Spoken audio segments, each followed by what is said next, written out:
Shalom and welcome to 2 Minutes of Torah. This year is entitled The Obligation to Check for Bugs in Our Foods. In honor of in honor of Tu B'Shvat, we just had many fruits, regular fresh fruit, dried fruits, and of course the question comes up of checking for bugs. This is not only on Tu B'Shvat, this is all year long. Some people think that this is some kind of home stringency that's been recently created. And certain rabbis are very involved in this. Rabbi Wyatt, the most well-known rabbi, this is his expertise. People think this, just where did this come from? We didn't have the generation or two ago. And this is just some home stringency that came about. It's important to know the background over here. It's already from the times of the Gemara that the rabbis write 2,000 years ago that there's something called a beria. Beria means a complete object. There's certain halachas of a complete object regarding food. The person has a complete grape. So some say that even if it's less than the size of an olive, since it's a complete grape, it's a beria, you should make a bracha achrona. That's one discussion. Regarding beria in bracha rishona, the first bracha we make on a food, if you have two foods, a grape that's cut open and a regular grape, a whole grape, you should make a bracha on the complete one. Regarding kashrut, the halacha is the following: that normally, in order to be obligated to get malkot, lashes in a beitin, you have to eat a kazayit, an olive's worth of the treif food.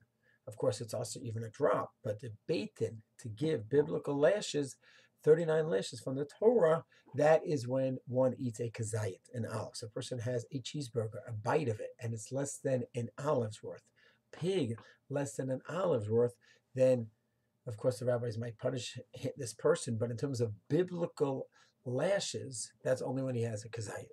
However, when it comes to having bugs, prohibited shrutzim, the Torah says even a bug, a complete bug, one could get makot, and in certain cases, one could get multiple series of makot, 3, 4, 5 sets of makot, lashes, for eating this bug, but it's less than a kazayit. Yeah, the Torah said if it's a complete entity, the bug is complete, it's not crushed up, one is obligated. That's the halacha from the Torah. That's the chok. That's the law from the Torah.